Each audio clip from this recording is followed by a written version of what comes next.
कोमल की मम्मी के बार बार फोन आ रहे थे कि वो किस समय मायके आने के लिए निकल रही है। हाँ मम्मी, बस आधे घंटे में निकलूंगी। वही 1.5-2 घंटे लगेंगे गुरुग्राम पहुंचने में। रास्ते में बहुत जाम मिलता है, तो मेट्रो से आ जा। मम्मी वो अटैची और बैग भी है ना, इसलिए मैंने कैब कर ली है। आप टेंशन मत लो, मैं आ जाऊंगी। ठीक है कोमल, आ जाना टाइम से, मैं खाना तैयार रखूंगी। कोमल फोन पर कुछ और कहती उससे पहले ही फोन कट गया। कोमल मायके जाने की तैयारी करने लगती है। रिंकू और दिशा की गर्मियों की छुट्टियां थी, इसी वजह से कोमल कुछ दिनों के लिए मायके रहने जा रही थी। मुझे ऑफिस के काम से न जाना होता तो मैं तुम्हें गाड़ी से छोड़ देता, पर बहुत अर्जेंट मीटिंग है आज ऑफिस की। वैसे मैं बीच में मिलने आ जाऊंगा और बाकी तुम मम्मी के घर रहकर आ जाओ, फिर हम बच्चों के साथ घूमने चलेंगे। कोमल खुश थी कि वो बहुत दिनों बाद मायके रहने जा रही है। बच्चों के स्कूल और कामों की वजह से कोमल बहुत कम मायके रहने जा पाती थी। अब बच्चों की छुट्टियां थी, इसलिए कोमल कुछ दिनों के लिए मायके रहने जाती है। पर जब वो मायके पहुंची तो उसकी भाभी सुनैना घर पर नहीं थी। नानी माँ, मुझे मैंगो शेक पीना है। नानी माँ, मुझे मैंगो खाना है। हाँ हाँ बच्चों रुको, मैं अभी तुम दोनों के लिए मैंगो भी लाती हूँ और मैंगो शेक भी। मम्मी, भाभी अपनी मम्मी के घर से कब तक आएंगी? बस आने ही वाली होगी, मैंने उसे बता दिया था कि तुम आने वाली हो। अभी कोमल पूरी बात भी नहीं कर पाई थी कि सुनैना अपने 2 बच्चों चारू और दीपू के साथ आ जाती है। अरे माँ जी, फ्रिज के सारे आम काट कर अपनी बेटी को ही खिला दिए या फिर 1-2 छोड़े भी हैं? कैसी हो कोमल? नमस्ते भाभी, मैं ठीक हूँ। वो बच्चे मैंगो की जिद। हाँ हाँ, आम का सीजन है और बच्चे अपने मामा के घर आए तो आम तो खाएंगे ही ना। ये देखो, मम्मी ने पके हुए बढ़िया दशहरी आम खाने को दिए, पूरे 5 किलो हैं। अब देख लो, पिछली गली में मेरा घर है, फिर भी मम्मी पापा मुझे सामान देते ही रहते हैं। मैं भी कुछ न कुछ ले जाती रहती हूँ, कभी खाली हाथ नहीं जाती। सुने ना, कोमल भी आम और लीची लेकर आई है, फ्रिज में रख दिए हैं। अच्छा किया, वैसे भी अब कुछ दिन यहाँ रुकोगे तो बच्चे तो कुछ न कुछ खाने को मांगते ही रहते हैं। अच्छा, मैं ये आम फ्रिज में लगा कर आती हूँ। सुनैना रसोई में चली जाती है, पर कोमल उस समय गुस्से में थी। मम्मी, यही वजह है कि मैं यहाँ आना पसंद नहीं करती हूँ। मेरा तो मन ही नहीं था कि मैं इस बार छुट्टियों में मायके आऊँ। सुधीर तो बोल भी रहे थे कि कहीं घूमने चलते हैं। मैंने ही उन्हें मना कर दिया कि नहीं, पहले मैं कुछ दिन मम्मी के घर जाकर आऊंगी, इसके बाद घूमने जाएंगे। बहुत बड़ी गलती कर दी जो मैं यहाँ आ गई। अगर भाभी का यही रवैया रहा ना तो मैं फिर कभी नहीं आऊंगी मायके। अरे सुनैना की बातों पर ध्यान मत दिया कर, वो ऐसी ही है। उसे समझ नहीं है कि कब क्या बोलना चाहिए। और ये घर मेरा है, तेरी माँ का है। अभी क्योंकि मैं जिंदा हूँ इसलिए तू अपनी माँ के घर आई है, आराम से रह। आज तेरे पापा जिंदा होते तो तेरे आने पर पल के बिछा देते। कोमल देखती है उसकी माँ की आंखों में आंसू आ जाते हैं, इसलिए कोमल उस समय चुप हो जाती है और बात को बदल देती। मम्मी, भैया को ना फोन मिला दो, उन्हें कहना मेरे लिए बंगाली रसगुल्ले लेते हुए आएंगे, बहुत मन हो रहा है। तभी कोमल का भाई आ जाता है। अरे मुझे पता है तू आने वाली है, इसीलिए मैं रास्ते में हलवाई से बंगाली रसगुल्ले लेता हुआ आया हूँ। ये ले, तेरी पसंद के बंगाली रसगुल्ले, वो भी छोटे वाले। नमस्ते भैया, कैसे हो? थैंक यू, आपको याद था कि मैं आने वाली हूँ। हाँ, मम्मी ने सुबह बता दिया था कि तुम आने वाली हो। और जीजू कैसे है, सब बढ़िया? जी भैया, सब ठीक है। देसी घी लाए हो? मैंने बोला था देसी घी खत्म हो गया, लेते हुए आना। अरे मैं भूल ही गया, सॉरी। काम की चीज तो तुम भूल ही जाओगे जो मैंने बोली है। बहन के लिए रसगुल्ले लाना नहीं भूले, और देसी घी भी मैं अपने लिए नहीं बोल रही हूँ। रिंकू और दिशा देसी घी के पराठे खाते हैं। कोई बात नहीं भाभी, पराठे की इतनी जरूरत नहीं है, बच्चे सादी रोटी भी खा लेते हैं। और दाल चावल बने हैं ना तो उसके साथ रोटी की जरूरत नहीं। नहीं नहीं, मुझे सारी जिंदगी ये थोड़ी सुनना है कि बहन मायके रहने आई और उसे और उसके बच्चों को देसी घी खाने को नहीं मिला। जाओ रवि, आप लेकर आओ। हाँ, जा रहा हूँ। ये बात तुम सीधे मुंह से भी तो बोल सकती थी, इतना घुमा फिरा कर क्यों बोली? उस समय रवि देसी घी लेने के लिए चला जाता है। सुनैना आगे पीछे तो ठीक रहती थी, पर जैसे ही कोमल कभी रहने के लिए आ जाए तो वो ऐसे ही व्यवहार करती थी। इसी वजह से कोमल मायके आना पसंद नहीं करती थी। वो तो सिर्फ अपनी माँ और भाई की वजह से ही मायके आ रही थी। माँ, इतना याद रखो, मैं बस आपके और भैया के मुंह को यहाँ आती हूँ, वरना भाभी से मुझे कोई उम्मीद नहीं। कोमल का मन ही नहीं लग रहा था क्योंकि उसकी भाभी सुनैना बहुत ही अटपटा व्यवहार करती थी। एक दिन सब लोग घूमने के लिए मॉल गए। पापा, हमें गेम खेलने हैं। हाँ पापा, चलो ना गेम खेलते हैं। अभी नहीं बच्चों, थोड़ी देर में चलते हैं, पहले थोड़ा मॉल में घूम तो लो। कि मॉल कितना बदल गया है, पहले तो छोटा सा था, लगता है बड़ा किया है। हाँ, अभी तो और बड़ा बनेगा। मामा जी कॉर्न्स खाने हैं। और मुझे आइसक्रीम। अभी खिलाता हूँ, चलो सुनैना, आओ आइसक्रीम खा लेते हैं। रवि सबको आइसक्रीम लेकर देता है। रिंकू भी अपनी पसंद के कॉर्न्स और आइसक्रीम ले लेता है। सब लोग आइसक्रीम खाते हैं। चलो बच्चों, अब हम गेम पार्लर चलते हैं, हम सब वहाँ पर गेम खेलेंगे। रवि जैसे ही सबको गेम पार्लर ले जाने लगता है तो वो देखता है कि आज गेम पार्लर बंद है। भैया, गेम पार्लर बंद है। जी, गेम पार्लर बंद है, काम चल रहा है। चलो बच्चों, अब तो गेम पार्लर बंद है, थोड़ा और घूम लेते हैं फिर घर चलेंगे। रवि सबको घर ले आता है, पर घर आकर सुनैना गुस्से में अपने कमरे में चली जाती है और रवि से बुरी तरह लड़ने लगती है। सुनैना, तुम फिजूल की लड़ाई कर रही हो। मैं लड़ाई कर रही हूँ? मैं? ये लड़ाई तुम्हारी बहन और उसके बच्चों की वजह से हुई है।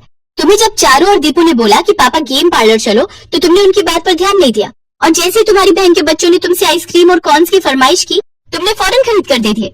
तुम्हारी बहन तो चाहती यही है कि हम दोनों की लड़ाई हो। वो आती है और हमारे घर में कलेश छिड़ जाता है। चुप हो जाओ सुनैना, कोमल सारी बातें सुन रही होगी। उस पर क्या बीतेगी तुमने सोचा भी है? कोमल इस घर की बेटी है, मेरी बहन है।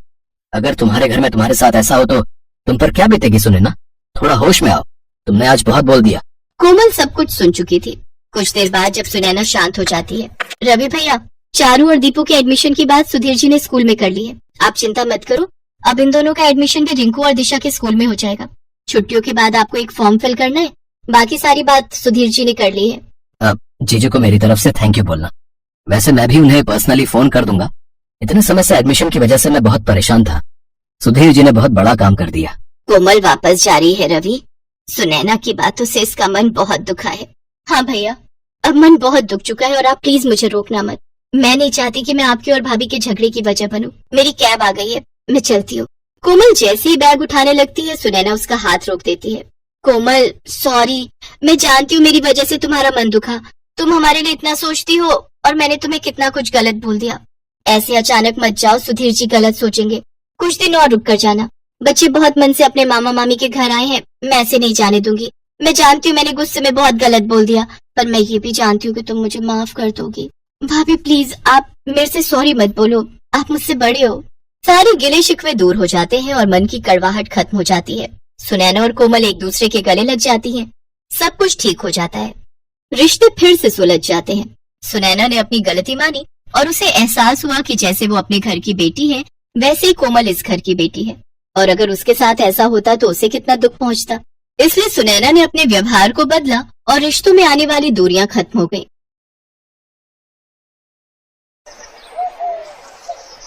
कुछ दिनों से मीरा बहुत परेशान थी। उसकी शादी के बाद जब जब वो अपने मायके अपने भाई भाभियों से मिलने के लिए जाती, तो सब उसे खूब लाड प्यार करते, उसकी खूब खातिरदारी करते। पर कुछ समय से वो उनके नेचर में चेंज देख रही थी, इसीलिए उसका मन भी बहुत उदास था। क्या हुआ बहू, तुम थोड़ी परेशान दिखाई दे रही हो? मुझसे कहो, मैं भी तो तुम्हारी माँ हूँ।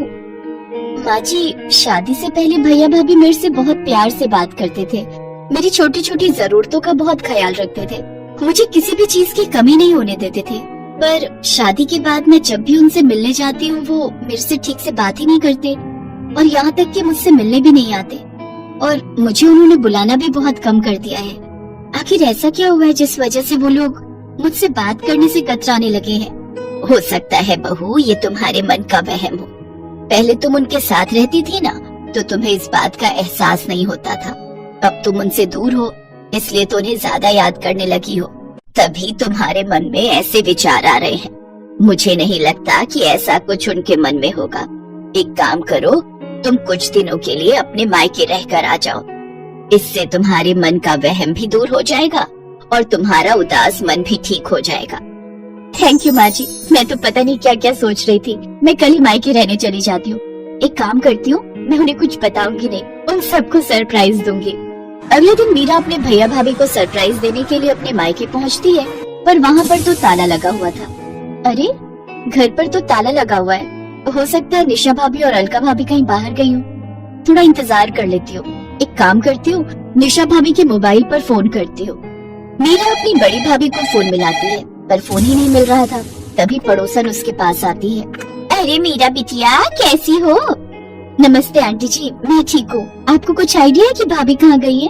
वो सब तो घूमने के लिए विदेश गए हैं, 1 महीने बाद लौटेंगे।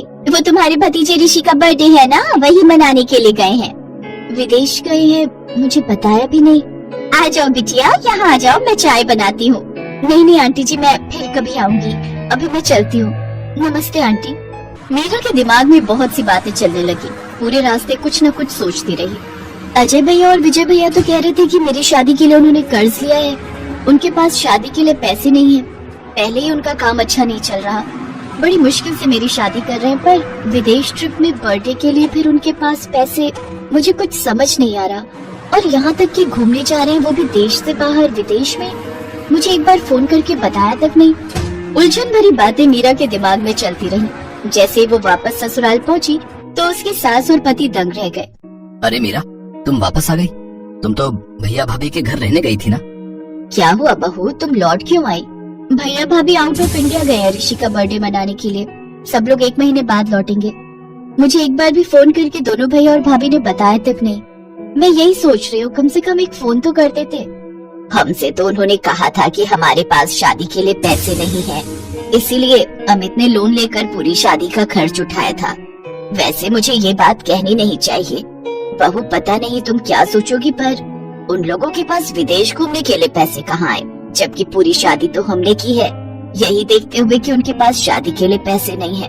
ये तो तुम दोनों की लव मैरिज थी, इसी वजह से ना मैंने कुछ बोला, न तुम्हारे ससुर जी ने और ना ही अमित ने। छोड़ो विमला, ये सब कहने की क्या जरूरत है? बहू पहले ही बहुत परेशान है, ये सब बातें सुनकर ये और परेशान हो जाएगी।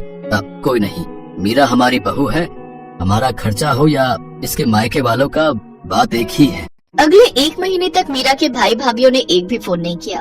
अचानक 1 महीने बाद एक दिन जब मीरा अपने पति अमित के साथ बाजार गई हुई थी, वहीं उसकी दोनों भाभियां उसे दिखाई दी, पर वो दोनों उससे नजरें चुराने लगी।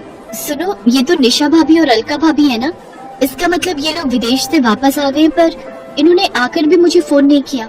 चलो तो मैं बात करती हूँ। छोड़ो ना मीरा, जब उन्होंने ही तुम्हें याद नहीं किया तो तुम क्यों उनसे बात कर रही हो? रहने दो।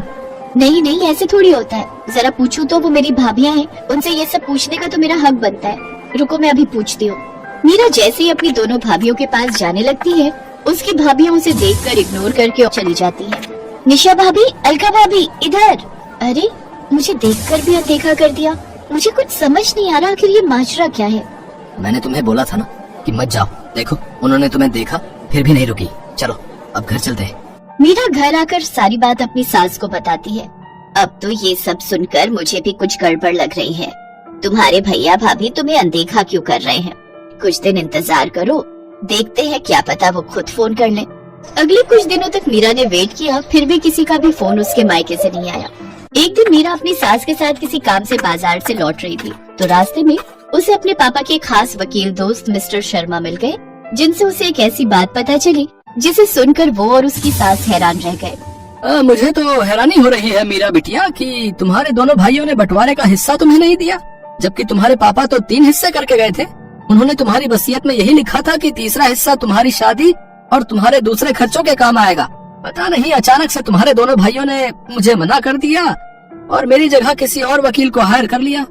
मुझे बात ही समझ नहीं आई। अब मैं क्या ही बोलता कि मुझे क्यों हटा रहे हो? मेरा बोलना भी सही नहीं था ना, पर मैं ये तो कहूँगा बेटी कि तुम्हें अपने हक का पैसा लेना चाहिए। वो तुम्हारे पापा की आखिरी इच्छा थी कि तुम्हें भी बंटवारे का हिस्सा मिले। मुझे कहना तो नहीं चाहिए, पर कहीं ना कहीं मुझे लगता है कि तुम्हारे भाई भाभीियों ने तुमसे बेईमानी की है। मैं यकीन नहीं कर सकती कि मेरे अपने सगे भाई मेरे साथ ऐसा करेंगे। वकील अंकल प्लीज मेरी हेल्प कीजिए, ताकि मैं अपने हिस्से के पैसे अपने भाई भाभीियों से ले सकूं। एक बार वो कहते तो सही कि बहन हम तुझे बंटवारे का हिस्सा नहीं देना चाहते, तो मैं हंसते हंसते वो पैसे उन्हें दे देती। अरे मैं तो उनकी सगी बहन हूँ, वो मुझसे जान भी मांगते तो मैं दे देती, पर उन्होंने मुझसे इस तरह झूठ और बेईमानी के सहारे बर्ताव किया है, वो माफी के लायक ही नहीं है। प्लीज अंकल, मुझे किसी भी तरह अपने भाइयों से अपना हिस्सा लेना है। ठीक है, मैं तुम्हारी मदद जरूर करूँगा बेटी। है मीरा, तुमने बिल्कुल सही फैसला लिया है। मैं और बाकी घर के लोग भी तुम्हारे साथ हैं। Thank you mummy ji, thank you so much. मुझे पता है कि आप लोग बहुत अच्छे हैं। आपने खुद ही सारी शादी का खर्च उठाया था, ये बात मैं कैसे भूल सकती हूँ। अब मैं अपने भाई भाभीियों से अपने पापा की जायदाद का हिस्सा जरूर लूंगी, जो वो मेरे लिए छोड़ कर गए हैं। वकील मिस्टर शर्मा की हेल्प से मीरा को अपने पिता की जायदाद में से तीसरा हिस्सा मिल जाता है, जो वो उसके नाम करके गए थे। पर मीरा को इस बात का दुख था कि उसके भाई पैसों के लिए उसके साथ गलत हो गए। आज से मेरा कोई मायका नहीं है। भूल जाने की आपकी कोई बहन भी थी। ऐसा मत कह मीरा, हमसे गलती हो गई। हाँ मीरा, पैसों के लालच में हम अंधे हो गए थे। नहीं भैया, अब बहुत देर हो चुकी है। प्लीज अब आप मुझसे कभी भी कोई वास्ता मत रखना। थैंक यू शर्मा अंकल, आपने मेरी बहुत हेल्प की। मीरा की आंखों में आंसू थे। उसने हमेशा के लिए अपने भाइयों से मुंह मोड़ लिया। शायद उसके भाई भाभीियों के लिए यही सबसे बड़ी सजा थी।